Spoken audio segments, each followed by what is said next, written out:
বিসমিল্লাহির রহমানির রহিম। আসসালামু আলাইকুম। কেমন আছেন সবাই? আশা করছি আল্লাহর রহমতে বেশ ভালো আছেন, সুস্থ আছেন। আলহামদুলিল্লাহ আমরাও বেশ ভালো আছি, সুস্থ আছি। এই যে দেখেন তরকারির খালারটা, তরকারি না এটা একটা বাজি হয়েছিল শুটকি চিংড়ি মাছ দিয়ে। এই বাজিটা আমি করে নিয়েছি, অনেক অনেক মজার হয়েছিল। আর কালারটা দেখেই তো বুঝতে পারতেছেন কতটুকু মজার আর লোভনীয় হয়েছে। এই যে এটা করতে আমি কি কি ব্যবহার করেছি, এই বড় বড় বড় সাইজের পুঁইশাক পাতাগুলো আমি নিয়েছি। নিয়ে আমি ভালোভাবে পুঁইশাক পাতাগুলো ধুয়ে সুন্দর করে পরিষ্কার করে এখন আমি এটাকে কুচি কুচি করে একবারে কেটে নিব। কেটে নেওয়ার পরে দেখেন আমি কি করি, এই তো এরকমভাবে ধরে এগুলোকে আমি সুন্দর করে একটা বটি দিয়ে এক এক করে কেটে নিচ্ছি আর কি।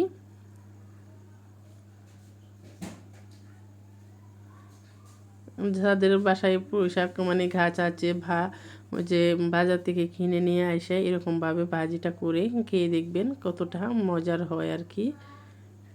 এই তো এরকম অনেক বড় বড় পাতা ছিল ওই যে পাশের বাসার ওই যে ভাবি আর কি বাড়ি থেকে নিয়ে আসছে। নিয়ে আসার পরে আমি পাতাগুলো নিয়েছি আর আরেক ভাবি এটার ডেঁটাগুলো নিয়েছি। আর আমরা কিন্তু এই ভাজি মানে করলে শুটকি তরকারি বিশেষ করে রান্না করলে আমরা একে অপরকে দিয়েই খাই। ওরা কে বলছিল অনেক মজার হয়েছিল। এই ভাজিটা করতে কী কী লাগবে, এই যে এখানে পোশাক পাতা নিয়েছি, তারপর এই যে কাঁচামরিচ, চিংড়ি, শুটকি, পেঁয়াজ কুচি, রসুন কুচি। আর রসুন কুচিটা একটু বেশি দিতে হবে এই ভাজিটার মধ্যে, যেহেতু শুটকি ভাজি করে নিয়েছি পুঁইশাক পাতা দিয়ে, সাথে চিংড়ি মাছও আছে।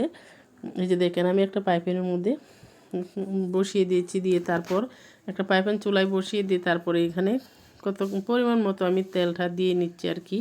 নেওয়ার পর আমি পেঁয়াজ কুচি, রসুন কুচি এগুলো আমি এক এক করে সবগুলো দিচ্ছি। দেওয়ার পর আমি এটাকে হালকা ভেজে নিব।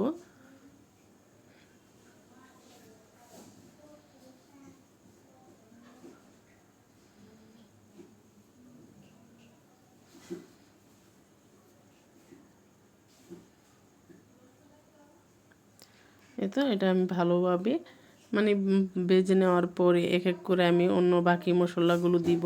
মশলাগুলোর মধ্যে রয়েছে এই যে হলুদ গুঁড়ো, লাল মরিচের গুঁড়ো, এগুলো মানে নিয়েছি আর কি, স্বাদ মতো লবণ। মানে একটু ঝালের পরিমাণটা একটু বেশি দিলেই ভালো লাগে, যেহেতু শুটকি ভাজি এটা, এর জন্য আর কি। আর এই যে এখন আমি এটাকে আমি ভালোভাবে মশলাটা কষিয়ে নিচ্ছি।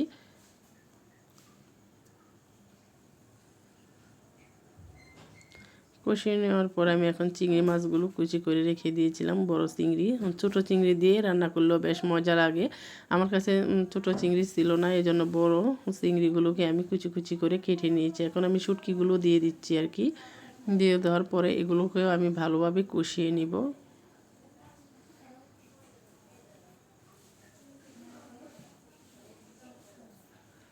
এরপর এর মধ্যে আমি দিয়ে দিচ্ছি কাঁচামরিচ ফালি করে রেখে দিয়েছিলাম, এগুলো একটু ঢেকে এগুলো যখন হালকা মানে কষানো হয়ে যাবে, এই যে তেলগুলো উপরে বেশি উঠতেছে, এখন আমি দিয়ে দিব পুঁইশাক পাতাগুলো। এই যে পুঁইশাক পাতাগুলো আমি এক এক করে দিয়ে দিচ্ছি, দিয়ে আবারও আমি ভালোভাবে নেড়ে চেড়ে এগুলো একসাথে মিশিয়ে নিব। গ্রামের অনেক মানুষই কিন্তু এরকমভাবে পুঁইশাক পাতা দিয়ে এই ভাজিটা করে মানে খান আর কি, তারাই বুঝতে পারবেন এটার স্বাদ কতটুকু মজার। অনেকে চিংড়ি মাছ দেন, আবার চিংড়ি মাছ দেন না, আবার এইভাবে কিন্তু কুমড়া পাতা দিয়েও এরকমভাবে ভাজি করলে অনেক ভালো লাগে। কুমড়া পাতা, তারপর মিষ্টি কুমড়ার পাতা। আমি আর এরপর আরেকটা ভিডিও দিব মিষ্টি কুমড়ার পাতা কীভাবে এরকমভাবে ভাজি করা যায়, অনেক ভালো লাগে। কুমড়ি শাকগুলো কিন্তু ভাজি করা যায় এরকমভাবে। আবার যে কচুর শাকগুলো, যে কচুর পাতাগুলো, এগুলো কিন্তু এরকমভাবে ভাজি করা যায়। আমরা বেশিরভাগ জিনিসের পাতাগুলো কিন্তু এরকমভাবে ভাজি করে খাই, অনেক ভালো লাগে। আপনারাও কিন্তু একবার ট্রাই করে দেখবেন এই ভাজিটা কতটা মজার হয় আর কি। এরপর দেখেন আমি বারবার কিন্তু এটাকে নেড়ে চেড়ে আমি একবারে মিশিয়ে নিচ্ছি, কারণ পাতাটার মধ্যে কিন্তু হতে হবে। পাতাটা কিন্তু প্রায় অনেকটুকুই কমে গেছে, এই জন্য কিন্তু লবণটা একটু মানে আন্দাজ করে দিতে হবে আর কি। না হয়তো আবার লবণ বেশি হয়ে যাবে। যে কোনো জিনিসে কিন্তু লবণ বেশি হলে ভালো লাগে না। লবণ কম হলে কিন্তু নিয়ে খাওয়া যায়, আর বেশি হলে কিন্তু তেমন বেশি ভালো লাগে না। এই তো এটা কিন্তু প্রায় হওয়ার শেষের দিকে আর কি। এখন কিন্তু উপর দিয়ে তেলগুলো বেশি উঠছে। আমি কিন্তু এখানে একটুও পানি দিই নাই, আপনারাও কিন্তু পানি দিবেন না, কারণ পুঁইশাক পাতার মধ্যে কিন্তু এমনিতেই অনেক পানি উঠে। যারা নতুন তাদের জন্য বলতেছি আর কি, পুরাতন অনেকে তো জানেনি। সবাই ভালো থাকবেন, সুস্থ থাকবেন। আসসালামু আলাইকুম, আল্লাহ হাফেজ।